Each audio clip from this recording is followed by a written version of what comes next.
Hello everyone, welcome back to the show. Today we are talking all things mobility, recovery, and moving smarter with the incredible Alex, creator of the Movement Mavens, host of the Body Notes show, and the genius behind the Movement Mavens Therapy Balls. Alex shares how she went from studying exercise biology to build a movement focused brand that's helping runners and everyday athletes move pain free. We get into how to actually use mobility tools effectively, the muscle group most runners ignore, and how breath work, body awareness, and just a few minutes a day can change the way you train and recover. So let's get right into it.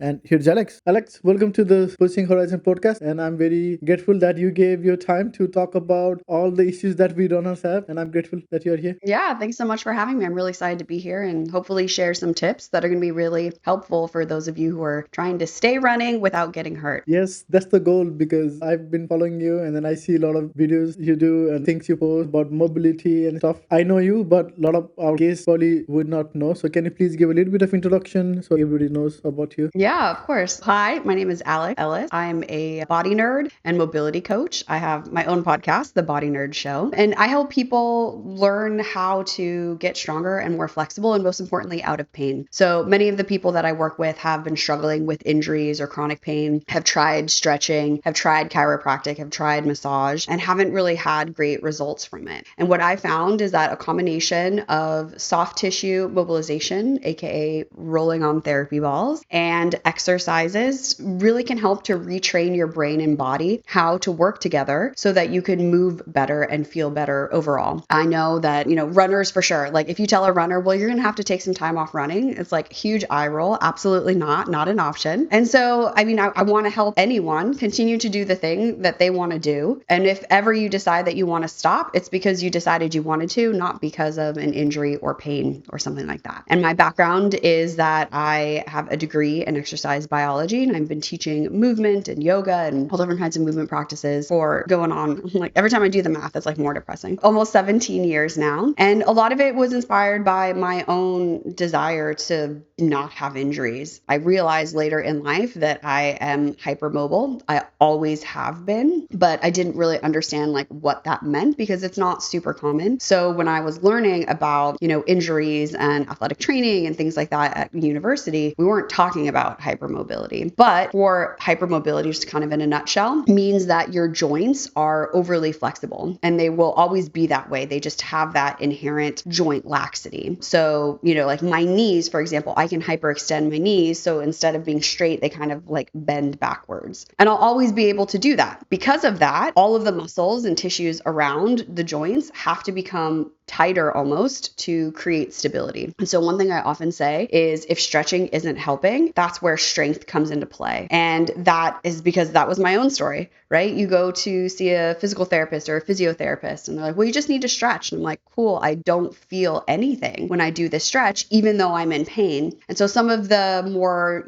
traditional modalities didn't work for me. So I was looking for a better way. I work fully online, which is also awesome because it's able to connect us as well and teach people. Really, like my goal is to teach you how to help yourself, right? I could give you 5 million exercises, which would be all fine and dandy. But if you don't understand why you're doing something or what the underlying cause is to what's going on, then you're just kind of like throwing spaghetti at the wall and hoping that it sticks. As a body nerd, I'm a huge, I want to say fan of anatomy, but I just find it to be fascinating. Even when I was in university and we were in the anatomy lab, I've done cadaver dissections after university, literally just for fun, because the human body is fascinating, right? We have all of these similarities, and yet how my body feels, how your body feels, how my body feels day to day is not always the same. And so the structure of anatomy is a great foundation to work from. And then I want to teach people that as well, right? When you understand the difference between, yes, there's your IT band, but actually the muscle of your IT band is called your TFL, and that is something that you can roll and change and strengthen, then it just becomes a more like nuanced discussion and application. And then also when you go to your massage therapist, your chiropractor, your physiotherapist, whomever, now you can say, hey, I tried all of these things and this is what I found. What do you think? Versus just Can you fix me? It hurts. I'm on a mission to educate more people about the body, of how it doesn't have to be super scary. It doesn't have to be really intimidating. It can be fun, and that you can maintain your body in probably less than 15 minutes a day. You can spend more time, but you don't have to spend more time to make a big difference. The problem being a runner is, you have to do it. All the things you said, you have to do it, but then it's just like, I don't want to do it. You touched a little bit about the part where you stretch and then you don't feel it. I feel that sometimes, especially when I am trying to stretch my glutes. Some poses I can really feel it, but on some poses, like when you try to cross your leg and pull it back, and that's where I don't even feel anything. So yeah, I'm interested to learn more about what you'll have to say. Well, I mean, I'm also thinking, let's say you have hip pain while you're running, right? And you're like, well, I do this stretch at night after I've done my run, I've done my day, I've been sitting at my desk for work or whatever. And maybe it provides some relief in the moment, but it doesn't do anything to address the next run that you go out on. How are you moving? How are your tissues, your muscles, your connective tissues working together? A stretch doesn't change that, right? It's a very static, almost passive thing. Whereas we need to, revisit, how are you moving? How are you carrying yourself through space? And can we improve that so that you can get out of that injury cycle, get your brain out of that fight or flight mode so that you can continue to do your activity with less pain? That makes sense, and it's fascinating. I'm already looking. Well, and I was gonna say, yeah, most people think like, oh, I gotta spend, an hour a day to do this. It's so super complicated. The way I like to think of it is you have triage, right? So there might be something where like, this is my top priority right now. All of my focus is going here because I'm having so much discomfort or so much pain. And then you have just like your daily maintenance. So for me, upper body and upper traps and neck,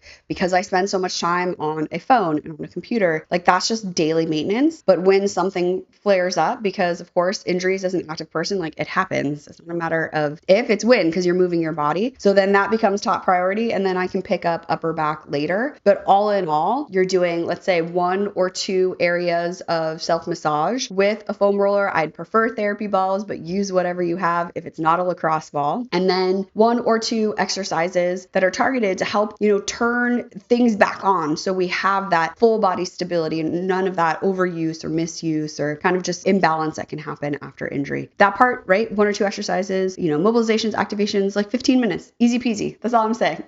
I know. It's things that we should do, but somehow it doesn't get into the priority list. It's just like, oh, I just want to sit in the couch after a long run because I don't want to do it. And it's always those things that we are aware psychologically. We know that we have to do it, but some do it, some don't. And I'm one of those who don't sometimes do it. Well, you can do it not necessarily on the couch. I just sit on the floor in front of the couch while I'm, watching TV at the end of the night. And that's when I do my mobilizations and my activations. And really, like with any habit as well, if you can pair it with something you're already doing, it's much easier. So, and also too, if we're talking about like soreness, for example, maybe you just want to be less sore after your run so that you can go out and train again the next day. If you can do some of your mobility work, ideally within a 2-hour window post-workout, but even up to 12 hours is sufficient, it'll make a huge difference. If you can pair it to something you're already doing, it's a lot easier to get into the habit of it. And I think too, when it comes to habits, we like to overcomplicate what we actually need to do. You think, oh, I got to spend 3 hours. I got to do, all of these hip stretches and all of this. And like, I don't want to do that. I just want to sit here on the couch. But what if you started with one thing, right? And if you could just do the one thing and that was enough, cool. And then the next time you're like, okay, I could do one thing. Like that's no big deal. And then maybe from there you can start to complicate it. But really the key is establishing that habit first. Makes sense. How did you go from studying exercise biology at UC Davis to creating this Movement Maven and the Body Not So? My mom always likes to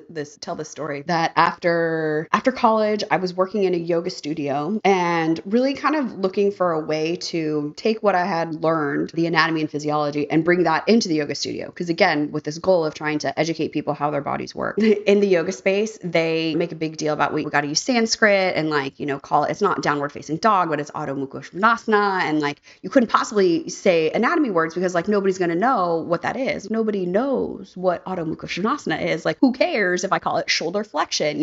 It's still a new language. We can still educate and teach with a new language. I was also looking into yoga therapy at the time, which is, kind of blending all of that together, and just kind of stumbled into things one after the other and starting to share both in, studios, what I was learning and teaching, seeing that it worked really well with people, offering workshops, things like that. And then I guess too, I'm like, how do you start a podcast? I just thought, what are the things I like to share? What are the best mediums and ways to share them? And a podcast has just been a really fun experience because I get to have conversations with really interesting and fun people, and I get to talk, and I don't have to be, camera ready. I can just like show up in my pajamas if I want to. And then it's just, I'm a huge podcast listener myself. I was listening to a podcast on my way into the office as well. It's just a great way to be able to, learn from someone. And then if you listen to that same person on a weekly basis or bi-weekly basis, you develop almost like a relationship with them, right? Because they're in your ears while you're walking the dog or washing the dishes or whatever. So it's been really fun to be that person for other people as well. I can totally relate what you mean by that. When I was a kid, I was not very good at speaking. So whenever I tried to speak, then I used to have these stuttering issues that my words wouldn't come out. So if I have to go and give a presentation, I'm trying to speak, but the words are not coming out. But now I'm much better. Like I can go and talk with people. And then, like you said, it's fun when you talk to people or listen to podcasts, and it's just like, oh, wow, I can relate to things. And then I can, like, so far I did 10 episodes and I've talked to 10 different people. And some of them have done like 160 kilometers that I can never imagine doing that. Marathon is hard, right? I do marathon and it's hard. I did half last week and I was little dying because I was not fit. I see how people do it and then how they are amazed, the resilience, because I have some people in who had gone through so much in life and they are still fighting, they are showing up, and that kind of inspires me. Oh wow, yeah. And then I can relate to that because we do the similar kind of thing and we go through similar kind of thing. And then the bond, now I am in touch with all of them every time, right? Whenever we do things. And then so now we're trying to just get more people into and trying to like expand the knowledge, so that people get inspired and be inspired. And that's the goal. And that was the reason I started the podcast, because I've been inspired by so many people and I want to educate people, because a lot of people, maybe they inspired by just listening to things, like now the goal is like when they listen to this podcast and the things you are saying, then they can use to it, because what you are saying totally makes sense to me. I may do it, but then some other who are listening to it saying, oh yeah, like she's right. I can just sit in front of the couch and try to do these two habits at once and do. I can say even sitting on the floor doing your hip stretches, and then you can go back to the couch. No one's saying you can't sit on the couch. I'm just saying before you get to the couch, do your stretches. How my plan works is when I'm in the gym, then I run, do stuff, and then before I hit the shower, then I usually try to stretch everything. So I usually stretch my hips because that's the most tight part of my body, and then the calves, and when I'm doing the like a core workout. But when I run outside at home, then that's when I don't do it. I mean, again, it's all just about incorporating it into your routine, adding that additional routine on and just figuring out where does it fit in my day and how can I just make it happen. I think when it comes to running, do you want to keep running with pain? And for some people, the answer might be like, oh, I'm not in pain now, it's fine. And so you don't have that kind of like driving need to do it because you're not experiencing discomfort. But for anyone who has been injured, seriously, like it's a great motivator. And then once you're back to running with less pain, a great motivator is to stay in that place with less pain. And I find that, just life is better for me when I continue to move. And there's just so much less energy of your brain devoted to thinking about pain and, can I do this? Can I walk that far? Can I run that far? Can I do that? Like when you're not in pain, it's a lot easier for your brain too. So that's a good motivation. I hope you never get there. But even just starting again on the floor in front of your couch at night, because you're going to sit there. So, just boost it and do some mobility too. I know, and I have everything, Well, since I got in my running journey, I probably had the most injuries. You have to ask me, what did I not have? So I've had all of it. Oh, no. Yeah. Whatever there is, I have had like IT band, stress fracture, metatarsal broken, knee pain, calf pain, Achilles pain, like the shin split. Yeah. Parts. Yeah. There is nothing. Yeah. I mean, running is hard too, because most of us do it on asphalt, right? And yes, our bodies were designed to move. Running is a very natural activity, but your tissues weren't necessarily designed to run on asphalt. And so making sure you're doing the accessory work, whether that is, yes, your mobility, but also probably some strength training, I'd argue, to build up the load capacity for your tissues as well. So that, because think of how many cycles it is over the course of a run, And like you said about a half marathon, I also, for maybe 5 years after college, I kept telling, we could be a runner. We could do it. We love running. I did a 5K, a 10K, a 14K. I did a half marathon. I did them in reverse order, started with a half marathon. I was not trained and nearly just like cut off my legs. It was awful. The most pain ever. That was also a good motivator to like do mobility work. But again, I think just like prepping your body so that you're well prepared to do it so that you can then continue to do it for as long as you want, and an injury or pain isn't going to be the reason why you have to stop. I'll keep that in mind next time. I'll look for more mobility workout. Since we're talking about the movement and everything, so what inspired you to create the Movement Maven Therapy Balls? And was there a personal experience that sparked this idea that you got? Movement Mavens Therapy Balls are about the size of a tennis ball, but they're solid rubber with a grippy surface. And it's not like a hard rubber like a lacrosse ball. It has yield and give to it. So that means as you roll across the bones of your shin, for example, the ball has some give to it. So there's way less of a chance of pinching or bruising or creating any additional injury as you use them. And my first experience with them was at a yoga therapy conference after college. And I remember the instructor had us place the therapy balls underneath our upper traps. And my neck and upper back has always been an issue for me. I've had jaw issues, like you name it, been there, done that. So we had the balls under our upper traps and then lifted our hips up off the ground. We're laying on the floor. And I was just like, oh my God. Like, I don't know what this is, like what I'm feeling. It feels atrocious, but also like a part of you also is like, I think if I could make this feel better, that a lot of other things would feel better as well. And so I started using therapy balls in my regular, just like day-to-day practice, because it's a tool that I don't have to get in the car. I don't have to make an appointment. I don't have to drive across town to go see my chiropractor, my massage therapist, whatever. I can have on-demand pain relief, right? I can also take them to the gym with me a lot easier than I can carry a foam roller to the gym or travel. I got therapy balls in my car. I have them in my office. I have them in like every room in my house. Like they're everywhere because they're just very easy to use. And then I can also do a number of different kind of massage techniques with them. Whereas a foam roller is like very large, sometimes hard. Yes, they're sometimes soft, but it's imprecise, right? I can't get into the tibialis anterior at the front of the shin, which is often involved in shin splints. I can't roll into the arch of the foot in the same way that I can with a ball that, again, is about the size of a tennis ball. So I've been using them in my practice for decades now, which is, again, crazy to say. And then I wanted to, an opportunity arose to be able to make some therapy balls for myself and for my clients and to have a little bit more control over the density of them and the stretch and the give. I have an air-filled ball that I use as well. And so when that opportunity arose, I was like, heck yes, let's go. And then Movement Mavens Therapy Balls were born. So it's been really fun too, to be able to share this on-demand pain relief with people all around the world, because I was just having a conversation with a friend today too of like, she's like, yeah, I had a friend over and my hips were kind of tight. So I was rolling on the floor and she's like, what are you doing? She's like, well, let me talk to you about my balls.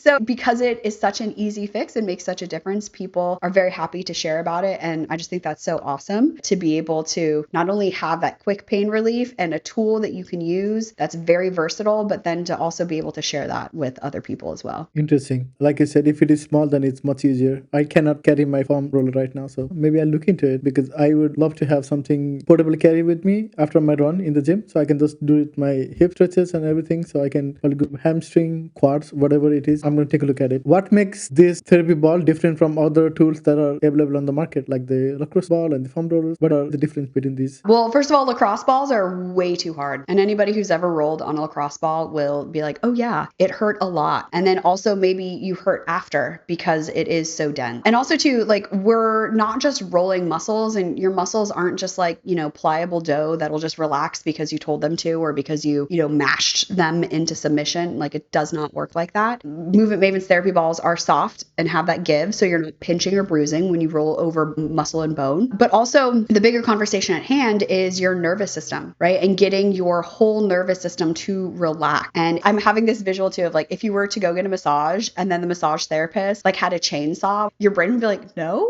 like this is terrifying. What do you mean? Right. And sometimes some of these harder tools, like my mom has this one, I feel like this was like early 2000s, maybe, the hard plastic ball with the spike all on it. And like, I think a physical therapist gave it to her to roll on. And I'm just like, why are you like trying to get like her social security number? Like that's insane. Like it's so hard. It does not need to be like that. A softer tool that can help your nervous system to relax, so that we have relaxation, we have improved blood flow to the area, a reduction in that muscular tension, that soft tissue tension. And if I can improve fluid flow in and out of the area, I can get the garbage out and nutrients in, so it can just reduce inflammation overall. So in comparison to some of the other products available, I'd say they are small enough to be very precise. You have that versatility, being able to use many different techniques, super portable. And then also too, I have stickers and shirts that say, ask me about my balls. And it's always funny. It's like, it's never not funny. So I feel like it also lends itself to that. But because they're so portable and versatile, I truly don't leave home without them. Anytime I travel, I have my therapy balls with me. I use them on the plane. That's a great time. Anytime you're in travel and you're sitting and you're stuck sitting for a period of time, rolling your glutes and your hamstrings in the chair, it's a great way to utilize the time. You just can't leave home without them. And you're not going to catch me walking around with a foam roller, like absolutely not. I do have it. It's in my closet. It comes out maybe once every 4 months when I need to make some content. And that's all what it's been relegated to, the poor sad foam roller. Also too, I want to add, I've been talking a lot about the Movement Mavens Therapy Balls and like their grippy texture as well. But I also have an air-filled ball called the Softie that falls under this umbrella as well. That's even, because it's air-filled, it has even more yield, even more give to it. So this is great if you're feeling extra sensitive in any areas. I have clients who use it post-surgery to help reduce some swelling and help with lymphatic drainage. But also if you want to do any abdominal massage, talk about tools that are way too hard. I don't know if you've ever seen any of those hip hooks and like different products that people are selling for your psoas, where it's like a hard plastic hook and you lay on top of it to get into your psoas. Now, first of all, I'm just like, ouch. Okay. You have organs and gut. Again, it doesn't need to be super intense to be effective. And so the air-filled Softie allows you to have just a more like a gentler approach, so that not only will the tissue be able to relax, but your nervous system will be able to relax as well. Because it's also too, it's like, why is the muscle tight in the first place? The muscle didn't decide that, right? Your nervous system is involved. So what I appreciate about Movement Mavens Therapy Balls is that it's an approach that takes the structural body and also your nervous system into consideration as well. Thank you for that. The most important question, or the most fascinating question everybody would be interested to know, is me being a runner. So if I am supposed to use the balls, oh God, That's funny. yeah, it is funny. So if I were to use it, how would it help me post and pre-run? How can we use it? First of all, too, the reduction in soreness after your workouts, delayed onset muscle soreness, soft tissue mobilizations are the best way to do that. So stretching is nice, but if you think of stretching as kind of like pulling on end to end of the muscle, whereas with a therapy ball, I can actually get into the middle of the muscle. I can create some friction. That friction is going to help to improve that hydration amongst the muscle cells themselves. Like stretching just can't do that. It's a completely different modality. For runners, I would say kind of like my post-workout rollout that I do as well is I roll my feet, I roll my calves, I'll probably roll like hamstrings at the same time, and then hips or upper back, depending on how I'm feeling. And I can do that whole thing in like probably 8 minutes, and then I'm on with my day. And that small amount will make a huge difference in how you feel the next day. We talked about the foam roll and other kind of stuff. Are there any specific muscle group or trigger points that we as a runner that often neglect this therapy ball will help us address? Yeah, I mean, what hurts? I'd start there. Everything. Everything. Okay. Well, then start with what I talked about. I think also too, quads would be another great one to do. The IT band, actually, the IT band it's called deep fascia. So it's a type of connective tissue that doesn't have the capacity to actually stretch. Its whole purpose is to provide stability for the outsides of your thighs. So I don't need to stretch my IT band. It doesn't actually stretch, and its tension isn't created because it needs to stretch, So instead, what you can do is take your therapy balls. Also too, like if anybody thinks about rolling on IT band, you're probably thinking of like laying on your side on top of a foam roller and rolling up and down, right? Essentially, you're in like a side plank. The whole side of your body, the lats, the obliques, the outer hip as well, like they're all engaged, they're contracted. If you were to go get a massage and you laid on the table with your shoulders at tension up, shoved up against your ears, that wouldn't be a relaxing massage. The same thing is happening here as well. So instead, I can lay on my side. I can even put a pillow under my head. I can be comfortable. And then you can just set some therapy balls underneath the outside of your thigh. Not so much in the IT band, because a lot of that tension is because of your outermost quad, the vastus lateralis. And so if the IT band is not able to slide over that outer quad and they're kind of like Velcroed together because of irritation, whether again, that's overuse, underuse, injury, something like that, I want to be able to improve that slipperiness, improve that hydration. And so I can do that with the therapy balls, laying on my side, put the balls there, and then bend and straighten your knee. Now, in this setup, because I'm laying on my side, everything is already relaxed. So I'm starting from a relaxed place and trying to induce more relaxation. And never have I ever, in all my years, ever had anyone not feel something with that. So if you're like, it's not going to be enough, I promise you, just try it. Try it. I mean, you could even start too with tennis balls. They don't have the same grippy texture, and also they're hollow, but they're about the same size. And so you can experiment with that to get a feel for it. It works. It works. So then also, if I'm working on the tension of my quads, right now, I can also probably be in better posture because I don't have so much tension for the hip flexors. If I'm in better position, that's going to bring more balance to how the core is able to stabilize, how the glutes are able to fire, probably even your position through the gait cycle as you're running. I mean, all just from addressing tension in one tissue area of the body. So as far as where to start for runners, I'd say start with what hurts. But if all the things you mentioned too, calves, shins, glutes, these are all tissues that are highly involved with running. So just start there and then see what happens. I would be very interested. I might try it. Good.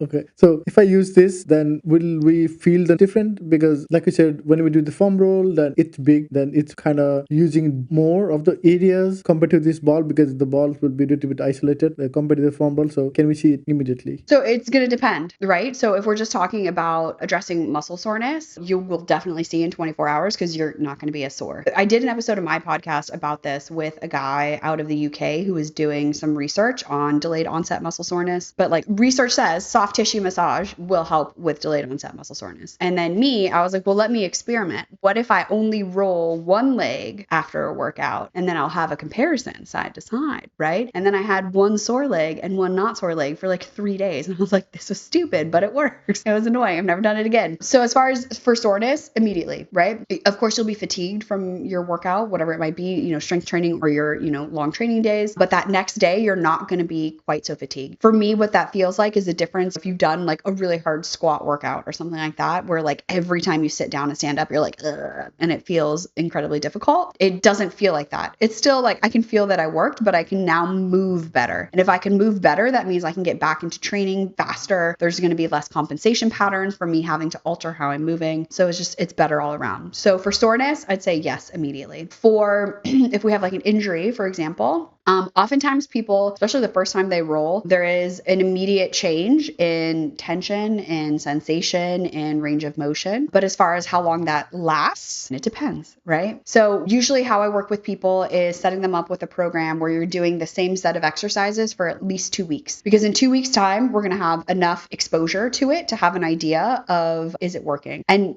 I would say most of the time, yes, people do feel better. Is the pain completely gone? It depends. If we were and we figured out that this is the root cause of what's going on, then yeah, you're going to be feeling infinitely better. And we're going to continue to work on that same area to kind of seal the deal, if you will. But sometimes what happens, and this happens in my own body as well, right? We have some improvement, but not all the way. And what that says to me is that where we're working is not the root cause of what's going on. And sometimes even something going on in your foot, if you're having foot pain, it might not be coming from your foot. It might be coming from a weakness or imbalance in the hips or the core or the lower back. So I can do all the work I want on my foot and my foot might feel sort of better, but maybe not all the time, and I'm not quite sure. When really where I should be focusing is higher up the chain in the hips or low back. So all of that is to say it depends, but as you use therapy balls more, your whole nervous system reacts faster. So I find now after, again, decades, is that I can lay down, roll my upper back out on therapy balls. The first 90 seconds where the stretch receptors are adapting is a little intense. And then my body goes,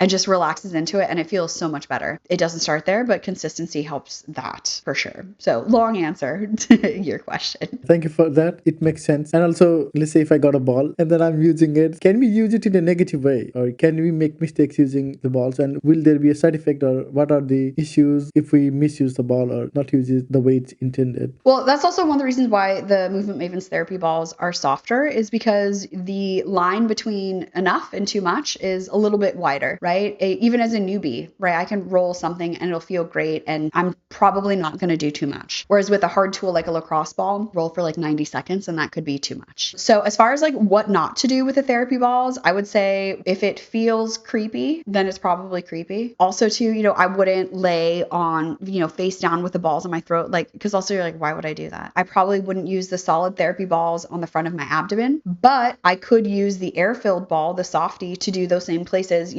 sitting up and use my hands to apply pressure there, or lay face down with the inflated ball on the front of my abdomen.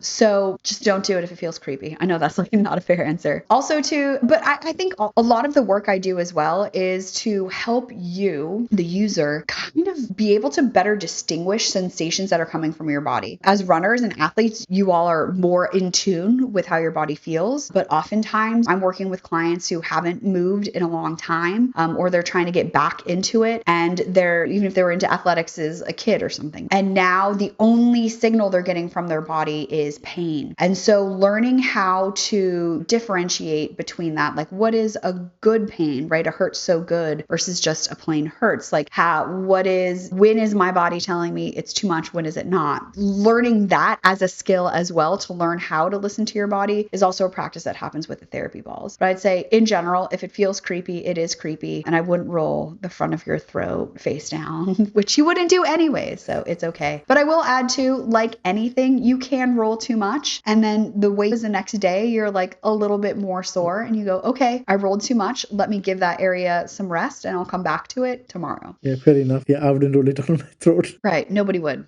And if you did, I'd be like, Yeah. Most of the runners sometimes or most of the time deals with the tightness, like tight hip, calf and hamstring, because those are the most of the like dominant areas, because we are using most of it upward, downward and everything. What are your go-to mobility strategies to keep these areas healthy? So can you enlighten us on this? Again, it's going to depend from person to person. Is it just a fatigue from the workout? Then we can do like a post-workout rollout. Or is there something else going on that's causing, hamstrings, glutes, or whatever to overwork? It depends. I like to do mobility assessments and see how you're moving now and kind of address it from there. But I'd say where I start with most people, if you are having some sort of tension that's above and beyond just like workout pain or workout soreness, would be to work on core strength in neutral, which is like, no one wants to hear that. They're like, what do you mean? But for so many of us, right, sitting is a huge component of what we do all day, every day. And so making sure that your abdominals have the strength, the stability, and the coordination to be able to stabilize your hips and pelvis so that you have that midline stability will do wonders for how the rest of your body feels. So an easy way I like to do that is an exercise called toe touches, where you're laying on the floor. Make sure that your lower back is pressed into the ground. And you might be like, wait, but that's not neutral. Yes, I know, but we're going to use even more of the abdominal wall to help support. And then you can either just pick one foot up off the ground at the same time, or start with both feet in the air and tap your feet to the ground that way. And that's a great way to just start with some foundational core strength, so that if there is some additional pain going on, that can be really helpful. You also talked about moving smarter. What does that mean for a runner, and how can we apply that in our daily training? Moving smarter to me is being aware of your body's position in space throughout the day and making those micro adjustments to set yourself up so you're in a better position. That better position is going to be unique to you as well. But for so many people, hanging out in a, say, less than ideal posture is contributing to a lot of our discomfort and a lot of our tension. And it's not about being perfect 100% of the time. Like, I too love slouching, okay? I love melting into the couch. It happens. It's fine. But I also, right, as I'm standing here talking to you, I'm paying attention to how my rib cage is sitting on top of my pelvis, where my hypermobile knees are kind of hanging out in that whole soup. And so to me, moving smarter is having that proprioceptive body awareness, that knowledge of where I am in space, so I can make better decisions about how I'm stacked. Because also there's going to come a time where you have to move in a less than ideal way, right? I was trying to pull, what was it? It was like a tabletop. Actually, it was a part of this desk that I have right here from behind a cabinet in the garage. And I'm like bent over and like, ugh, right? It's not great, but like stuff like that happens. You're picking up a kid quickly, you're picking up your dog quickly, whatever. So if I can spend more time in better positions, I like to think of it as like putting money into your mobility account, right? You're making deposits, you're in your savings account, you're like, we're good to go. So those debits where you're pulling money out, where you're moving not so great, where you're melting into the couch, where you fell off a curb and like that next stride felt kind of weird, they're not debiting from an account that's already at zero, right? You have some cushion because you have put money into it. So to me, moving smarter is just continuing to be mindful of how I'm moving. And like I said, making deposits into that account so that when the inevitable happens, right? Stuff happens, life happens, it's not such a big deal. Wow, that makes sense. I like that mythology, what you just used. Have I sold you yet on doing your mobility regularly? Getting there. Slowly. Oh man, hard nut to crack, Yeah. apparently. I'm getting there. So, like me, like there are a lot of runners who are just like going go, go, go, go, go. They run and they move on something. They do like this thing, that thing. Is there a bare minimum mobility routine for folks like who are always on a go? It depends on what you're actually going to do, right? I can tell you a million things to do, but if you're like, I don't want to, right? Or I don't have the time, it doesn't matter, right? It doesn't matter. So I always encourage people to start where they're at. So like I said previously, maybe it's just sitting on the floor in front of your couch while you're watching TV at the end of the night and you do like one thing, because the whole thing, the psychology of habits, right? Of being able to like trick our brain into liking the thing that we're doing is by winning at it. And I know we like to think like we're so evolved and like, oh, humans are so smart. And I'm like, train yourself the same way you would train your dog. You do something, a behavior you like, and then you get a treat. What is that treat for you? Is it a gold star? Is it checking a box? Is it feeling better? Like whatever that motivation is for you, work from there. So do the thing, give yourself a gold star, complicate it later. It doesn't matter what I tell you should be doing if you're not going to do it. But any of the things that we've already talked about, like I said, post-workout within that 2-hour window, ideal. Within 12 hours, good enough of rolling out your lower body, your feet, your calves, probably hamstrings, glutes, and maybe anything else. I always do upper back because that's an issue for me personally. And then also maybe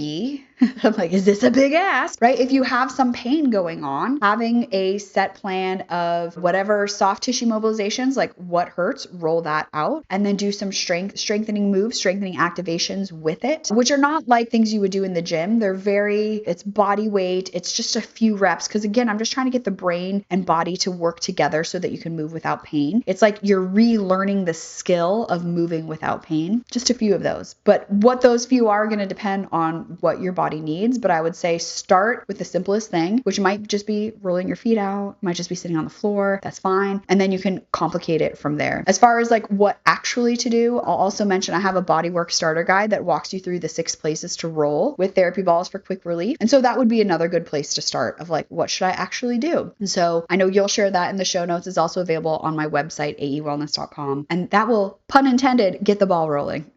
Yeah, that makes sense. The small habit will eventually give a big reward. I like it. And also, we talked about a little bit of IT band and stuff like that. So, when it comes to injuries and stuff, will the mobility, I know like most of it will come through the strengthening because we have to strengthen those areas. But how does the mobility impact injuries that are very common with the runner? Yeah. So like IT band, for example, again, it's going to be it depends because is it coming from the foot, right? Is there weakness in the arch? Is there weakness in the whole lower leg that's causing maybe the arch is collapsing and then that puts extra stress on the IT band and that's why it's irritated? Or is it coming from the low back and the core? It's going to depend from person to person. Again, that's where like a mobility assessment or working with somebody in your area is super helpful. I do mobility assessments virtually. How do you know if it's one or the other? It just depends. But I think, if I'm contemplating like where should I begin? Core strength, like I said, and then also like foot strength, right? I know especially in the running world, there's a lot of, you need a shoe that's for overpronators or underpronators. And we end up running with shoes that are so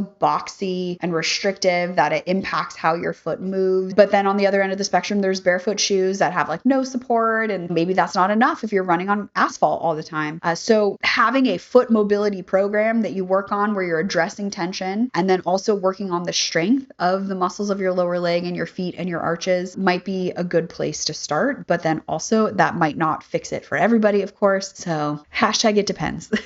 True. Yeah, we all are different, so it may not work with everybody. How does a breathe work tie with mobility and recovery? Is it something runners should be paying attention to? To be honest, I have a very small experience with like breath work, which is like its own modality. But as far as like breathing too, inside my coaching program, Movement Mavens, I developed something called the Mavens Pyramid, kind of based on, was it Maslow's hierarchy of needs, of what is the most important thing to work on first. And for me, that is your posture and your position. And then from there, can you breathe in that good position, right? Because if I even do, we talked about core strength exercises, I can practice my core strength there. But if my body has learned the pattern that every time we start to breathe heavy, maybe the rib cage flares up or the shoulders hike over, up to the ears, and that's the pattern my brain has learned, it's going to default to that, especially when I'm tired at the end of a race or at the end of a training session. So learning how to breathe in better positions is it almost seems you're like, but how does that matter? But again, it's setting yourself up to move smarter, to have your default pattern, your default kind of like fallback when you're tired, to be one that is more well stacked, more well balanced, more relaxed. So yes.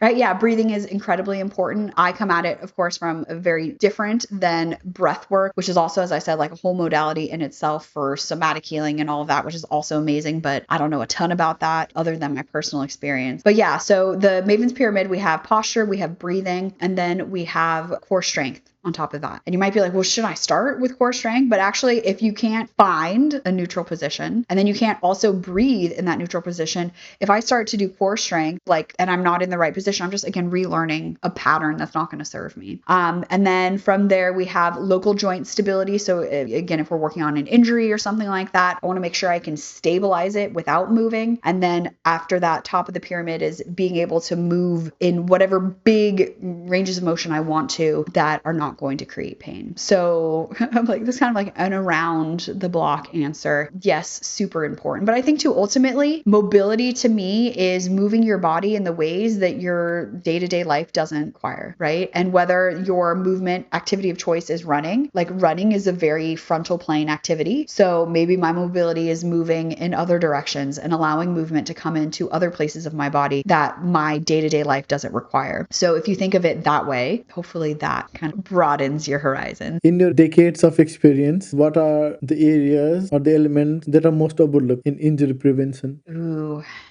I almost want to say posture, but I feel like a lot of people are talking about posture. But I think the most overlooked thing is the simplicity of it, right? Because you can go and get an exercise program from a physical therapist that's like 45 exercises long, and maybe you do it for 2 weeks and then you're not going to do it because it's too much work. And so, like I've already talked about before, I would rather have you start with something super simple that almost seems unrelated or irrelevant, but you'll actually do it so that you develop the habit, because now you have a habit and that's going to serve you for your whole life. Whereas if I just give you a program, it's really complicated, and sure, it works, but you don't know which part of it works. Is it all exercise? Am I stuck with all 15 of these because which one is actually making the difference? So I think simplicity is probably the most overlooked thing, because keeping it simple, it's still effective, right? More stuff isn't helpful if you're not actually going to do it. So how can we set you up for success? And that would be meeting you where you're at with the most simple program possible that you'll actually do, and then we can build it from there. So if it is too complicated, then I'll get bored. I was like, ICBA. Yeah,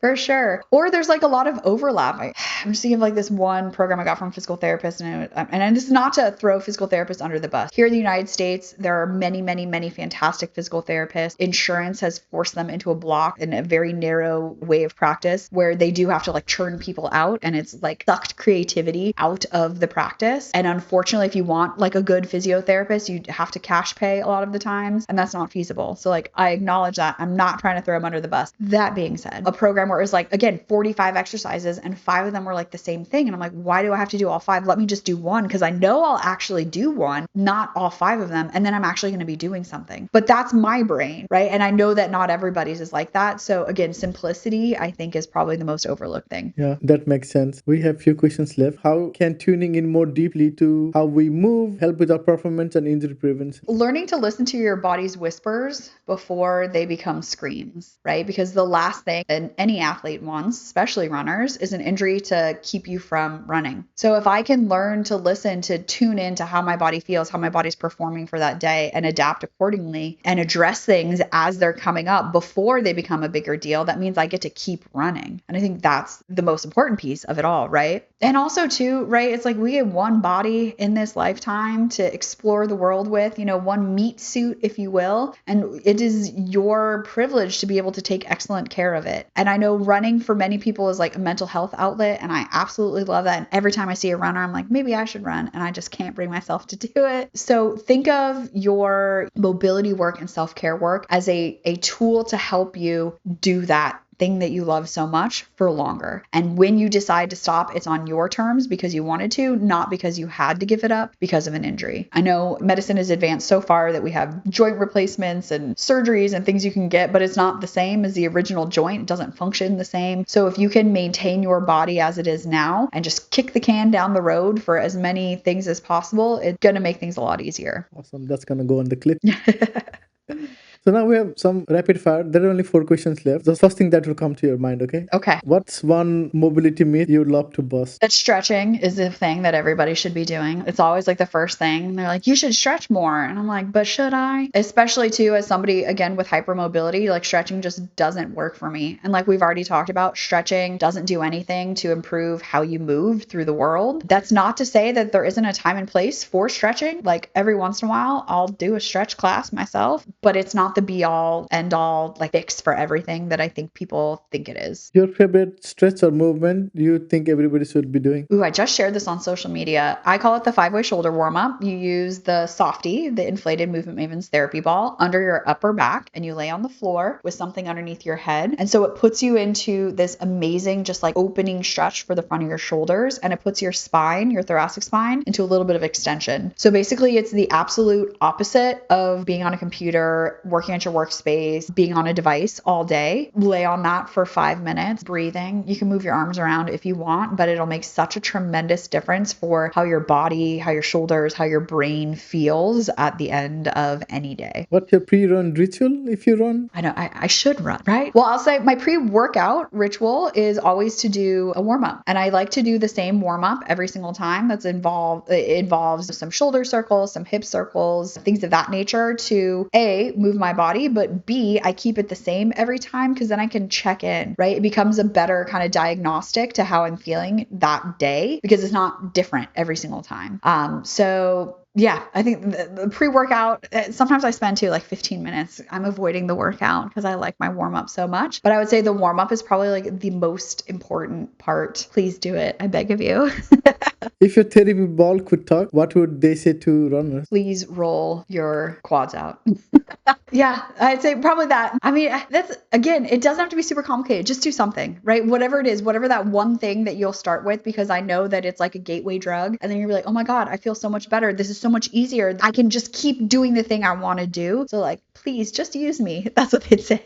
All right. I think that is all the questions I have for you today. I learned a lot of things about the mobility and the way you talked about the habit. And also, I usually am stationary every day. I don't move. Like being a computer, like you probably know the same thing. Like, and I am a software developer too, so I don't do a lot of moving. The only time I'm moving is either running or going in the gym. I will try to do what you said. And if I'm sitting or I sold you on it. Yeah, you sold me on it. Yeah, so I'll get one of the therapy balls and I'll try it and see if it helps because my glutes are always tight, my hip. I think this would really help me. And like you said, I want to run longer and I don't want to quit just because I have a bad hip or something like that. So yes, you have sold me on it. So I'm gonna talk to you after this and then get that sorted out. And I really appreciate you coming to the show because I think like me, there are so many other people who had same issues with the halves, like with the hip, with the calves, with the quads, IT band. So I think this could be really helpful. And this conversation we had today will really help them understand the things, like it doesn't have to be difficult. And like you talk about the simplicity and things like that. So I think it's been really good information and thank you for that. Thanks so much for having me. I'm glad that I sold you on the idea. I think my work here is done.